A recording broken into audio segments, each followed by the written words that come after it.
काराकाट में पवन सिंह के प्रचार में खेसारी लाल यादव के जाने से क्या पवन सिंह को कोई फायदा हुआ है? यादव का जो वोट है काराकाट में, क्या पवन सिंह उसमें हद तक सेंधमारी मारने में पवन सिंह कामयाब हुए हैं या फिर हेलीकॉप्टर से घूमना व्यर्थ हो गया? हम आपको इस वीडियो में यही बताने वाले हैं। अब देखिए, इस वीडियो में दो तरह की बातें होंगी। एक वह जो सच है लेकिन कड़वा है, सुनने पे आपको खराब लगे, और एक वह जो आपको सुनने में बहुत मजा आएगा, जो कि हर तरफ चर्चा चल रही है लेकिन वह हकीकत नहीं है। तो चलिए इस वीडियो को शुरू करते हैं। उससे पहले नमस्कार, आप देख रहे हैं देहाती खबर न्यूज। अंतिम चरण के लोकसभा चुनाव का प्रचार कल ही समाप्त हो गया है और ऐसे में हर लोकसभा क्षेत्र का कम से कम रूपरेखा तो समझ आ ही गया, समीकरण तो समझ आ ही गया और हवा किस ओर चलेगी, किनका विजय होगा, कौन आगे निकल सकता है, यह कम बेस जो है समझ में आ ही गई है। अब काराकाट लोकसभा क्षेत्र, क्योंकि यह खूब चर्चा में रहा है, यहाँ से निर्दलीय प्रत्याशी के रूप में भोजपुरी के सुपरस्टार, पावर स्टार कहे जाने वाले पवन सिंह चुनाव लड़ रहे हैं। यह चुनाव तब चर्चा में और ज्यादा आ गया जब पवन सिंह के पक्ष में इनके धूर विरोधी कभी प्रतिद्वंद कर रहे हैं, एक दूसरे से लड़ने झगड़ने वाले खेसारी लाल यादव और पवन सिंह एक साथ एक मंच पे दिखे। अब देखिए, खेसारी लाल यादव पहुंचते ही पवन सिंह के पक्ष में वोट करने की अपील करते हैं। हेलीकॉप्टर पूरा दिन दौड़ता रहा काराकाट लोकसभा क्षेत्र में, लेकिन सवाल यह है, क्या ट्रेंडिंग स्टार खेसारी लाल यादव के पहुंचने से काराकाट में पवन सिंह को कुछ फायदा भी हुआ है या नहीं हुआ है? अब पहले भोजपुरी की बात कर लेते हैं, उसके बाद चलेंगे फायदा असल में हुआ या नहीं हुआ है। देखिए, भोजपुरी में मनोज तिवारी प्रचार के लिए काराकाट में नहीं गए। शुरुआत में कहा जा रहा था कि तीनों सांसद पहुंचेंगे जो बीजेपी के हैं, चाहे दिनेश लाल यादव निरहू, चाहे रवि किशन, चाहे मनोज तिवारी और अक्षरा सिंह की भी बात सामने आ रही थी।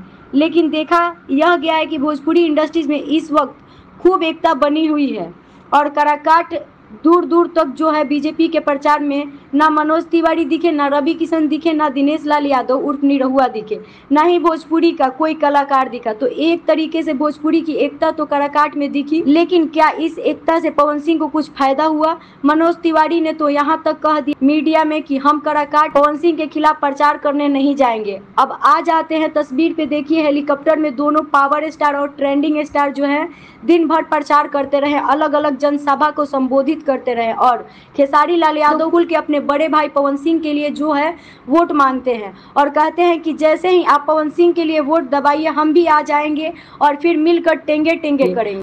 अब आ जाते हैं उस सवाल पे जो वीडियो के शुरुआत में हमने किया था कि पवन सिंह को इसका कोई फायदा हो। काराकाट लोकसभा क्षेत्र में रहने वाले, राजनीति में रुचि रखने वाले लोगों की माने तो पवन सिंह को यादव समाज का वोट नहीं मिलने जा रहा है। फिर एक बार सुन लीजिए, पवन सिंह को यादव समाज का वोट नहीं मिलने जा रहा है, स्वर्णों का वोट पवन सिंह की ओर जा रहा है। और वैसे में अब देखना होगा कि एक दिन जो बचा हुआ है चुनाव का, इसमें स्वर्णों का वोट तो उपेंद्र कुशवाहा पे शिफ्ट हो जाए, चुनाव जीत सकते हैं, या फिर पवन सिंह की तरफ बीजेपी का जो तमाम वोट बैंक है वो अगर शिफ्ट हो जाता है तो पवन सिंह चुनाव जीत जाएंगे। खेसारी लाल यादव के जाने से, एक सुपरस्टार, एक भोजपुरी के कलाकार के जाने से राजनीतिक में बहुत ज्यादा फर्क नहीं पड़ेगा। ये वही खेसारी लाल यादव है जो काराकाट में पवन सिंह के पक्ष में गए, यानी आरजेडी या महागठबंधन कह लीजिए, उनके खिलाफ में प्रचार कर रहे थे और इधर पाटलिपुत्रा में आके महागठबंधन के पक्ष में प्रचार कर रहे हैं, लेकिन इसका कोई असर नहीं दिखने को मिलता है। तो खेसारी लाल यादव नेता ही नहीं, एक स्टार है, एक नेता नहीं है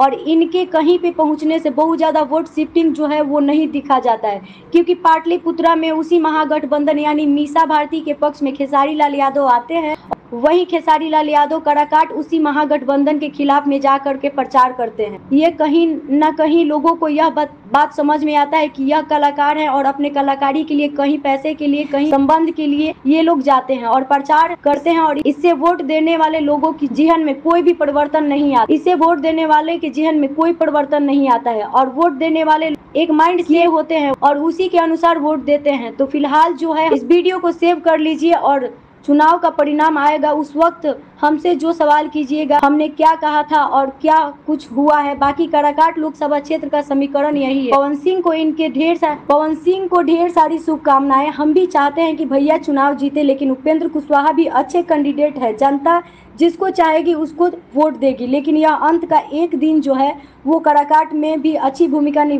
काराकाट में अच्छी भूमिका निभाने वाली है और जैसे ही अंत के एक दिन में काराकाट जो है वो शिफ्ट हो। आपको क्या कुछ लगता है कमेंट बॉक्स में जरूर बताएं, अपना प्रतिक्रिया दें। बहुत बहुत धन्यवाद। आप देख रहे हैं देहाती खबर न्यूज।